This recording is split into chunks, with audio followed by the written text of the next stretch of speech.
शाम होती है तो ज़ीब्रा का झुंड अपनी प्यास बुझाने पानी की तरफ चल देता है। ये दिन का सबसे अच्छा पल होता है, पर साथ ही सबसे खतरनाक भी।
शेरनियां अपने बच्चों को शिकार की कला सिखाती हैं। इसी तरह वो शिकारियों की नई नई पीढ़ियों को निखारती रहती हैं।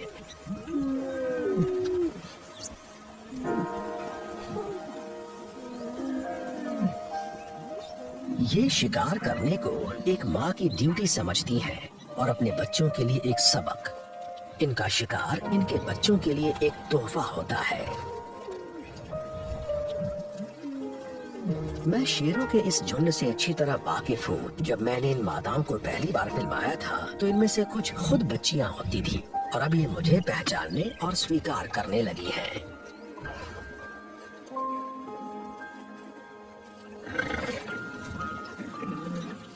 जब तक ये वयस्क नहीं हो जाते, नर और मादा दोनों एक ही शिकार की दावत उड़ा सकते हैं, पर शिकार का ये बंटवारा सिर्फ एक ही खानदान में होता है।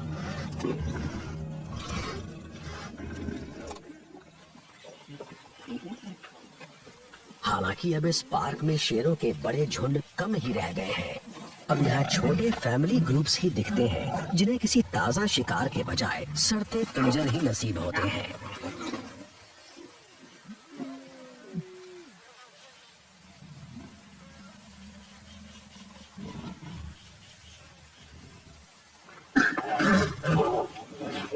मादा जानती है कि इसे दूरी बनाए रखनी होगी, पर बच्चे अक्सर अपने पिता के साथ खाना शेयर कर सकते हैं।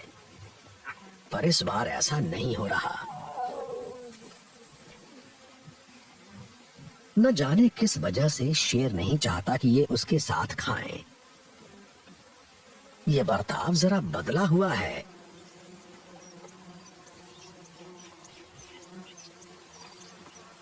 माँ अपने बच्चों की इस बेअदबी को बर्दाश्त कर लेती है। वो जानती है कि ये दोनों बहादुर हैं, जो इम्पाला के अपने हिस्से को इतनी आसानी से नहीं छोड़ेंगे, चाहे इसके लिए इन्हें कुछ जख्म ही खाने पड़े या कुछ जख्म देने पड़े।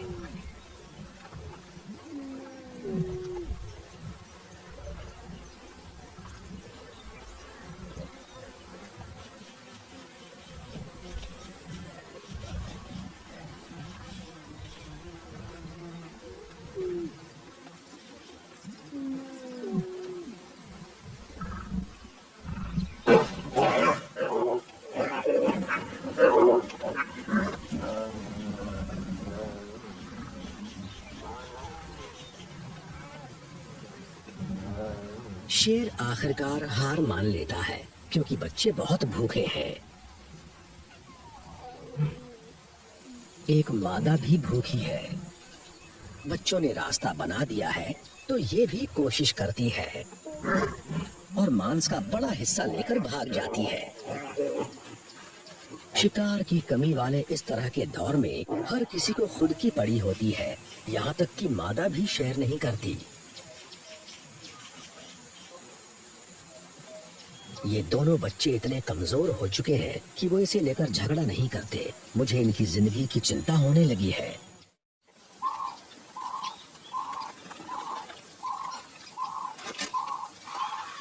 हाथियों का ये परिवार भी खुराक ढूंढ रहा है। इन्होंने सारी पत्तियां खा ली हैं, तो अब इन्होंने तनों, छाल और बेओबैब के पेड़ों की लकड़ी पर हमला शुरू कर दिया है, जिनमें सूखे के इस मौसम में भी खूब पानी है।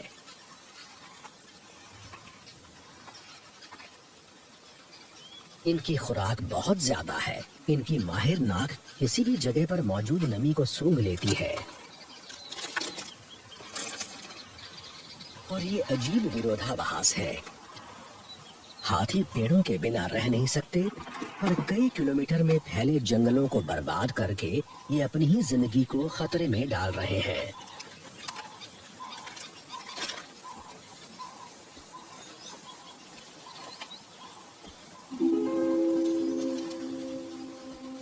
इस तरह जंगल में और आगे बढ़ते हुए ये दूसरी प्रजातियों के हैबिटेट को भी बर्बाद कर रहे हैं। और इसकी शुरुआत हो रही है शेरों की मांद वाले इलाके से, जहां कोई नहीं आ सकता।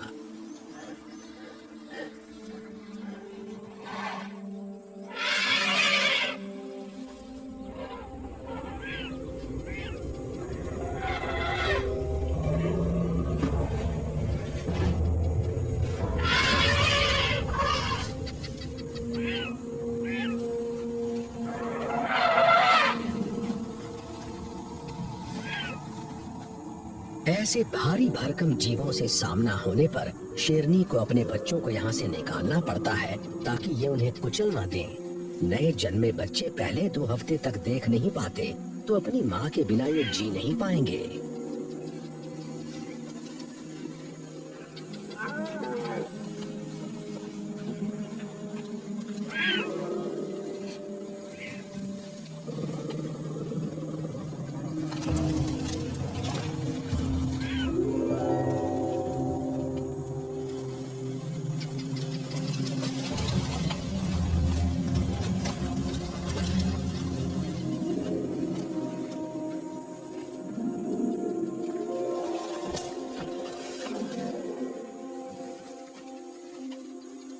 इसे कोई ऐसी जगह ढूंढनी पड़ती है जहां तक हाथी पहुंच न सके।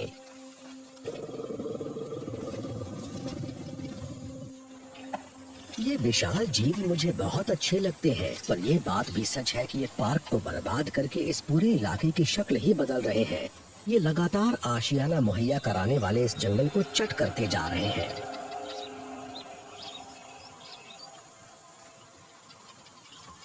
इन उखड़े और टूटे पेड़ों के बीच कभी कभी दूसरे जानवर फंस जाते हैं, और कई बार तो अपने झुंडों से बिछड़ भी जाते हैं।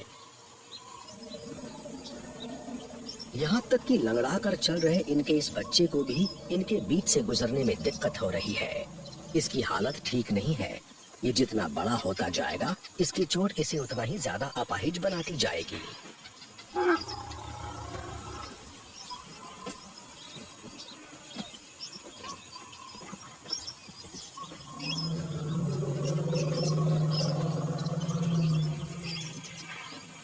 आपको यकीन नहीं होगा, पर कभी ये पूरा इलाका एक प्राचीन जंगल हुआ करता था। पर आज ऊपर से देखने पर यह बिखरी हुई माचिस की तीलियों जैसा लगता है। ये मंजर वाकई तकलीफ देता है, और इसका यहाँ रहने वाली अलग अलग प्रजातियों की जिंदगी पर बहुत बुरा असर पड़ रहा है। पेड़ों के गायब होने से मिट्टी का पहले से ही तेज हो रहा कटाव और बढ़ जाता है। धूप से तपी धरती बारिश का मौसम आने पर नमी को अपने अंदर जज्ब नहीं रख पाती। नदी के सूखे हुए तल में बीमारों, बुजुर्गों और कमजोरों के लिए गर्मी कोई मौका नहीं छोड़ती।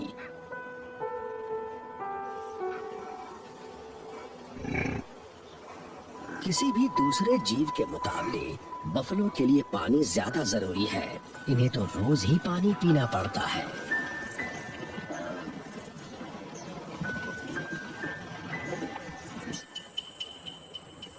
पर यहाँ तो एक बूंद भी पानी नहीं है।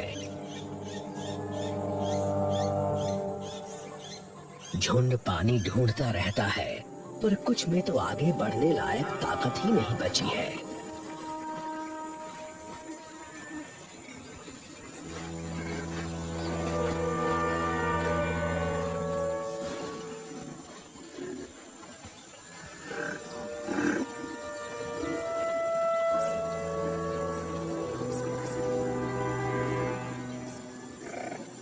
ये बूढ़ा बफलो ज्यादा नहीं जी पाएगा।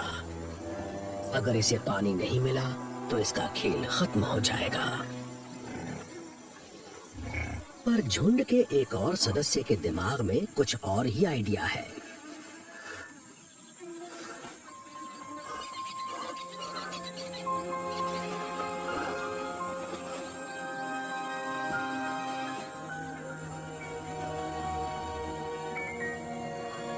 मैंने ऐसा पहले कभी कुछ नहीं देखा और इसे शूट करने के दौरान मुझे इन दो नरों का प्यार जज्बाती कर देता है। हालात जितने ज्यादा खराब होते जा रहे हैं, बफलो का आपसी जुड़ाव उतना ही बढ़ता जा रहा है।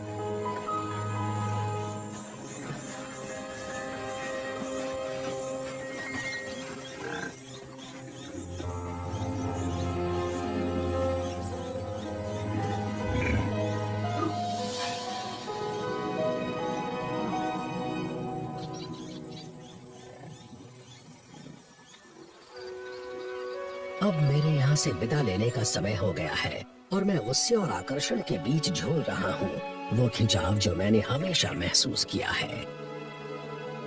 ये जन्नत इतनी तेजी से बदली है और इतने ज्यादा खतरे में लग रही है कि मैं ये सोचकर हैरान हूँ कि अगली बार यहाँ आऊंगा तो ये मुझे कैसी मिलेगी। यहाँ शायद आपको इसके लिए इंसान जिम्मेदार न लगे, पर उसका असर यहाँ पहाड़ियों में हर कहीं दिख रहा है और वही इन प्रजातियों के भाग्य को भी तय करेगा।